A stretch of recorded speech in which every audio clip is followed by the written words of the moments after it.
Salut les potos, on se retrouve aujourd'hui pour la revue de l'épisode 13, je pense, de My Hero Academia. En tout cas, l'épisode après la reprise. Et franchement, quelle reprise! On a eu ce qu'il fallait pour cette reprise. Et franchement, chapeau à cet épisode. Revue de l'épisode 13 de My Hero Academia. C'est pas l'épisode commence déjà avec un récap qui aura duré un bon 10 minutes. Franchement, je ne trouvais pas personnellement l'utilité de faire un récap alors qu'on a juste une semaine de pause. Mais après, je rageais, mais je me suis dit que peut-être aussi c'est parce que au Japon, ils le regardent vraiment à la télé. Donc j'aurais revenir d'abord sur l'opening. L'opening, il a un truc différent. Cet opening-là, en fait, est vraiment l'opening parfait pour ce qui est en train de se passer. L'opening nous montre des couleurs de désespoir, des couleurs de doute. On voit une société des héros vraiment décimée. On voit une société des héros vraiment sous le choc encore. C'est beau parce que cet opening nous donne un avant-goût de ce qui va se passer dans la saison qu'on va suivre. Donc là, quand on rentre dans le vif de l'épisode, on voit que c'est galère au niveau de maintenant des héros. On a un après-guerre qui nous montre clairement la défaite des héros face à Shigaraki et All for One, ainsi que l'alliance des vilains, tu vois. Et donc, t'as les héros qui essaient de faire le possible pour, tu sais, pouvoir aider ceux qui survivent, les survivants. Et tu vois qu'il y a beaucoup de blessés, beaucoup de survivants. Les scènes sont tristes, tout le monde est dans le désespoir. Et il y a tellement de personnes à sauver. Tellement de personnes à sauver que même les héros, à un moment donné, commencent à se décourager. À l'image d'un des héros qu'on avait vu là, ils perdent l'espoir. On a pu nous transmettre le fait que les héros, en fait, sont enclins à un désespoir. Au même désespoir que celui de la population. Non seulement ça, ils sont aussi enclins à une fatigue émotionnelle intense.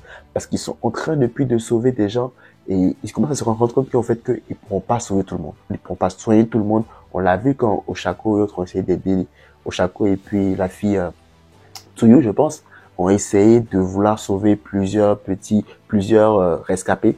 Et après, dans les centres de soins aussi, on voyait que maintenant, il fallait prioriser qui il fallait soigner ou pas. Rien ne va pour les héros. C'est vraiment, ils sont tous dans la merde. Et je trouve que ça a été vraiment très bien représenté dans cet épisode. Et aussi le rapport qui a été fait aux autorités. Le rapport qui a fait mention que les stagiaires n'ont rien eu à voir dans l'incident qu'il y a eu. Et ça montre à quel point, en fait, les héros ont voulu vraiment essayer d'étouffer l'affaire au maximum. Parce que déjà, avec les révélations de Dabi sur les héros, on voit que les héros sont beaucoup de la merde. En parlant de héros de la merde aussi, on a Endeavor. Endeavor qui a perdu la crédibilité auprès des populations. Et c'est juste intéressant de voir comment est-ce que la situation va évoluer pour Endeavor à partir de là. Parce que là, maintenant, beaucoup de gens commencent à sortir des pensées qu'ils cachaient en eux au début, tu vois. Au début, quand Endeavor était nommé numéro 1, tu vois, il y avait certains qui avaient des pensées. C'était pas forcément de belles pensées à l'encontre de Endeavor. Et maintenant que la situation a éclaté, tu vois, ils sont en train de dire, voilà, que, c'est un mec chelou, Endeavor, déjà que était numéro 1, ne le sentait pas. Et maintenant, voilà, il va en prendre pour son grade et tout. Donc, tu vois, rien ne va. Et en plus, à la fin, on a la malheureuse nouvelle, les pertes. Les pertes en vies humaines. Et parmi les grosses pertes qu'on a eues, on a eu Midnight. Midnight qui est morte, malheureusement, RIP à Midnight. Et à tous les héros qu'on a perdus dans cette bataille, c'est bien triste, mais c'est ça, une guerre, et en plus une guerre qu'ils ont perdue. Fallait s'attendre justement à avoir des personnages clés qui se fassent tuer. C'est la logique dans un manga, tu vois. Pour ajouter du poids, en fait, à la défaite, tu retires quand même des personnages importants, tu vois. Et donc, c'est quand même dommage que ce soit Midnight, et puis Majestic, le héros magicien là, qui sont morts aussi. C'est triste. On arrive à l'événement, en fait, qui, pour selon moi, en fait, va lancer cette deuxième partie de My Hero Academia. C'est Shigaraki. Non, pas Shigaraki. All for One again. Qui est en train de préparer un plan pour pouvoir aller délivrer, en fait, son propre corps à lui. Et on verra dans la preview du prochain épisode que c'est pas seulement All for One qu'il va falloir délivrer. Ils vont aussi vouloir délivrer beaucoup d'autres anciens bandits. Et donc là, ça promet parce que là, maintenant, ça relance l'arc.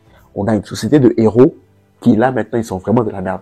Ils sont vraiment en proie au désespoir. Et en plus de ça encore, t'as les rangs des vilains qui commencent encore à grossir parce que là, Shigaraki va aller sortir le grand méchant qui est All for One, mais en plus, il va encore sortir d'anciens méchants. Donc là, on a les effectifs qui sont en train de grossir au niveau de la Ligue des Vilains. Et ça promet pour cet arc, parce que ça, c'est un arc qui s'annonce sombre. Et qu'on saura dans le prochain épisode ce qu'il en est de Deku, Bakugo, Todoroki et compagnie. Comment est-ce qu'ils vont faire face à cette situation?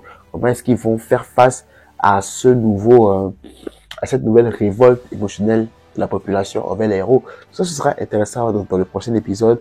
Mais si je peux revenir un peu sur le côté technique de cet épisode, je trouve que c'était vraiment très bien fait.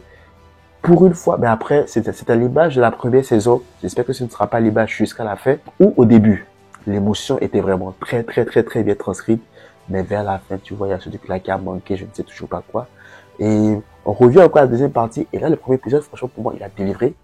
Parce que niveau émotion, niveau message que cet épisode voulait nous véhiculer, comme quoi on est dans l'après-guerre et que les héros ont pris un sale coup, ont pris de sales dégâts et que les vilains maintenant ont une longueur d'avance sur les héros. Franchement, ça a été très bien dévoilé au travers des pertes que les héros ont subies et surtout aussi de comment est-ce que les héros ont galéré à se remettre de ça. Au niveau des sauvetages, au niveau des réhabilitations, beaucoup d'héros vont quitter. C'était juste vraiment très bien fait, très bien amené. Maintenant, il s'agira de savoir est-ce qu'ils pourront garder cette cadence-là pour les prochains épisodes, parce que les prochains épisodes sont très importants. On aura beaucoup de choses qui vont se passer dans les prochains épisodes. Maintenant, est-ce que à chaque épisode, on pourra avoir cette qualité-là? J'espère, franchement, parce que techniquement, les événements qui arrivent méritent la plus belle adaptation d'anime qui soit. Parce que ce sont des événements très importants. Et cet arc-là, pour moi, cette séquence d'événements qui va suivre, est pour moi l'une des meilleures de la série.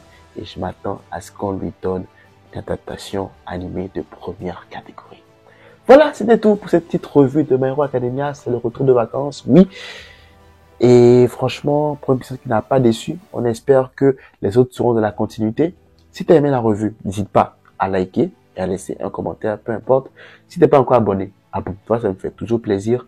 On se retrouve très vite pour de nouvelles vidéos. D'ici là, prenez tout soin de vous et de vos proches. Je vous souhaite une excellente année 2023. Que la force vous accompagne.